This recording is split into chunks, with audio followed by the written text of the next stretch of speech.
Okay, everybody, how's it going? Happy holidays. Sorry for the weird little camera bounce. Um, so we knocked out Rutherford. We knocked out Miyazaki. So next up is a Mishkin fleet.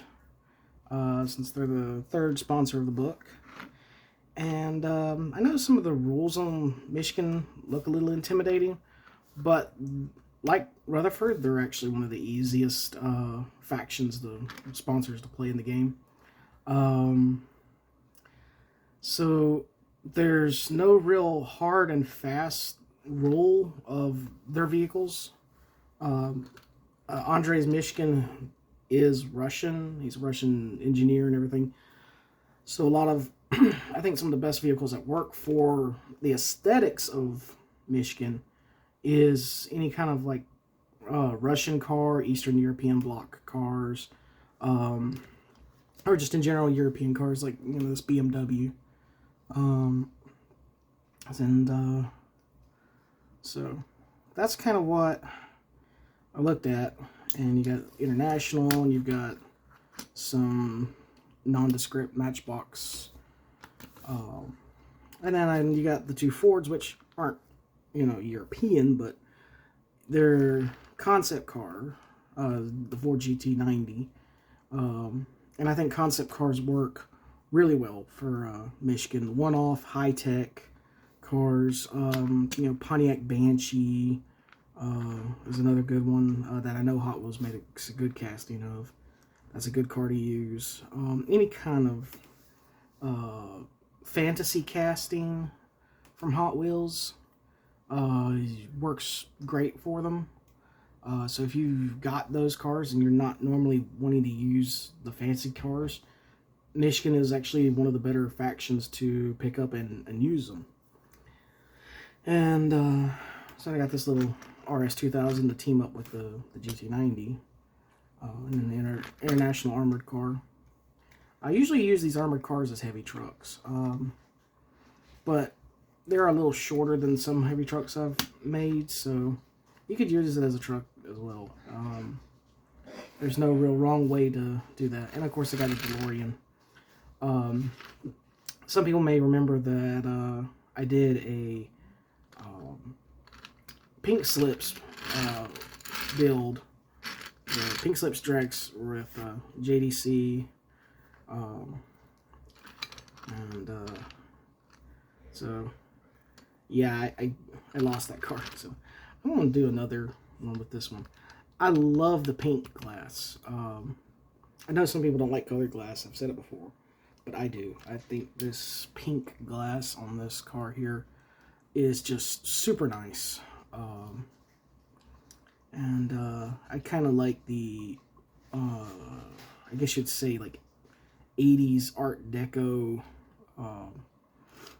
liveries. So I might see if I can't just get that little weird T out of there, like I did with the Nissan last month. And we'll see what we can do from there. But that being said, let's talk about a little bit how Michigan kind of plays. And so their perk classes are military and technology. So they have a lot of overlap with Rutherford. And their sponsor perks is Thumper Monkey, which means that they can purchase the electrical weapons and upgrades. That is sort of their bread and butter. They have basically an entire category of weapons and gear to use in Gaslands that no other team has access to. So where Rutherford can't use light vehicles, and Miyazaki can't use anything with handling of less than 3, Michigan can use whatever vehicle they want. And they've also got probably the largest pool of toys to play with than anybody else. And they have some of the most devastating weapons in the game. They have the arc lightning projector. They have the grav gun, which is the funniest thing in the world because then you can turn an 18-wheeler into the same weight as a motorcycle and then run it over with a regular pickup truck. So they have all sorts of tools like that. And then they have the dynamo, which a lot of the electrical weapons only have one shot, but that one shot recharges. And dynamo allows you to recharge your electrical weapons on if you're in gear 4, 5, or 6. So you're also rewarded for getting up through the gears quick, getting up where you're constantly recharging and constantly firing off these lightning guns and laser guns and grav weapons and kinetic super boosters and magnetic jammers and all these toys to play with. And that, of course, brings us with the last perk, the most important perk with Mishkin. It's called All the Toys. And so that's whenever a vehicle in this team attacks with a named weapon that has not been attacked with by any other vehicle during the game, that vehicle's controller gets one audience vote. So, the fun thing about that is if you have pole position and you activate a vehicle, you're guaranteed an audience vote if you're the first vehicle to activate and then get a shot off.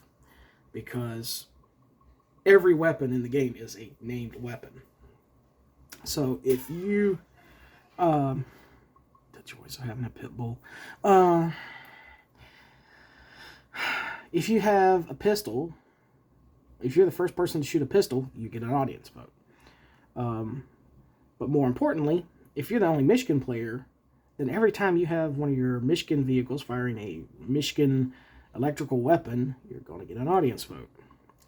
So it kind of encourages you to be a little crazy with how much stuff you put onto the vehicle and what kind of stuff you do with them. So combat lasers are great for them. Again, like I said, the arc lightning projector is the big one. If you can take that, take it, because it is a fun weapon. It can also come back and hit you. And a lot of Mishkin stuff, they don't really have a good... You kind of... I guess if you want to compare them to other tabletop games, they're kind of like the Adeptus Mechanicus in the technological stuff, but they really, to me, always felt like Skaven, where it's not so much the life is cheap thing, but the fact that the big scary gun can blow up. And the warp, and I just almost called it warp lightning gun. The arc lightning cannon can arc all the way back and hit your vehicles. And in the right situation, it can hit every vehicle on the table, especially in certain death races. So that is the perks, so to speak. And and of course we've got the military perks, same as Rutherford. Deadeye helps you shoot a little bit better. Loader, sacrifice a crew for a little bit and to get a better shot. Fully loaded, most electrical weapons are one shot, so you're not really going to get too much use out of that one. Rapid fire is, again, it's not quite as useful for you as it is for Rutherford, because your first shot, if it's the first weapon that's been used of that type, you can't just double up, because the second shot would be using the same weapon. Headshot comes in really well with a weapon called the Death Ray. The Death Ray is cheap in that it's only like 3 cans, but it takes a lot of setup to get it to work just right. But it is magnificent when you have a bike or a buggy take out a war rig in one shot. Very rare, very hard to do. Don't game plan so much around it as much as like have it in your back pocket. And then return fire. Again, return fire could kind of help you if you've got an extra weapon that that you haven't shot with before. But it's not like it's not the most important thing in the world. So the real fun for their perks is the technology perks. Rocket thrusters are awesome with Mishkin, because Mishkin also has a weapon called the Thumper. And if you've played Twisted Metal, played Axel, the big energy wave that comes out and knocks everybody around, that's kind of the Thumper. Whiz Bang, Gyroscope, those actually allow you to poach speed and daring perks, which I'm not going to go over in this video, but speed perks are sometimes helpful. Daring perks are almost always helpful. Satellite navigation is another one that is almost an auto take for performance cars and buggies and bikes. If you can put it into your build, if you can afford the cans, take it, because what it does is it allows you to take an extra shift result that you don't need and basically pocket it for a rainy day. And Mishkin has a lot of tech gear that if it blows up in their face, it can take you out of the race entirely. But it's also very powerful, rewarded materials. So they have the experimental nuclear engine, which is a wonderful upgrade, but it can kill you very quickly.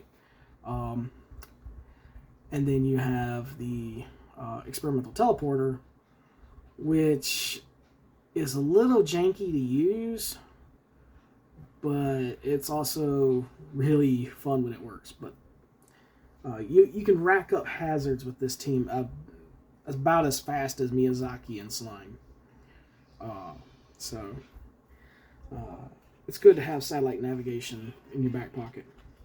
Mobile mechanic is another, if you've got like a truck or heavy truck, war rig, anything with a lot of points investment, it's good to have, because every turn you can be going down one crew to upgrade, well, not upgrade, but fix a whole point of damage. And that can keep you in the game a lot longer than you would really imagine. Matter of fact, Saturday I played a game of Zombie Bash, and my Mishkin truck basically hit a slime team with an arc lightning cannon. And then they responded with flamethrowers and rams and kind of pushed me about to having, I had like 3 hull points left. And then by the time I was able to loop it around and kind of stay out of the fight for a couple turns, and I had 5. And then by the time I got it back into the fight with other vehicles and trying to get zombies, I was up to, I had 7 hull points. So, you know, you can basically repair a vehicle and bring it right back into the game relatively quickly. Because if you've got a truck with experimental nuclear engine, it's activating, 1 through 6 most of the time. So, that's 6 chances it could go up a hole and repair. That's, that's a whole nother buggy's worth of health for your team. So, it's something to think about. But then there's Eureka. And Eureka is once per game, at the start of the attack step, this vehicle's controller may declare any weapon that this vehicle has not attacked with yet in this game. This vehicle counts as being armed with that declared weapon on a facing of their choice for the next attack only. So, the great thing about Eureka is if you have a situation where you need that audience vote, it's an automatic audience vote. It's basically 4 cans for an audience vote. Because ideally you want to pick like the arc lightning projector on like a bike, or you want to like a rack of rockets and hit somebody, and you want that weapon to be a weapon no one else is fired with. But the great thing is it can be on any facing, and so you've got basically a free turret in one shot of any weapon in the book. Except I think they can't do the BFG because the BFG has to be front mounted only. And they may have FAQ'd that the weapons have to fit in the slots, but I'm not for sure about that. But because I don't think you can just put a 125 cannon on a motorcycle for one shot. I don't think it works that way. But that would be broken if it was. So that's basically the overview of Mishkin. And they're a really fun team to play with. So for this one, we've got 2 cars. We've got an ice cream truck. Like I said, I got this one. I'm going to run this as a heavy truck. So I'm going to load this down with some goodies. And then we've got the buggy, and we've got the performance car. So that's a good range of Mishkin goodies. So with that in mind, I'm going to toss some of these in the stripper. And next time, we'll be strapping weapons on them. And yeah, I'm taking my time with this one. This one is going to be the Gaslands car of the month build for December. So if things get tight for time, I will probably just focus on this one and then come back for the rest of these. So just, that's a little bit of a heads up. But that's just because of the holidays. But with that in mind, like, share, subscribe, and I hope you enjoy this one. Because this is, like I said, this is the techie team. This is the fun one.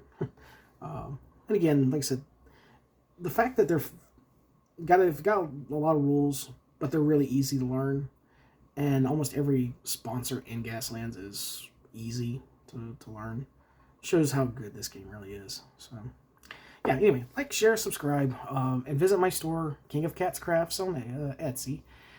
And yeah, take care, be safe, watch out on the for traffic out there. There's crazy people out there. So yeah, all right, goodbye.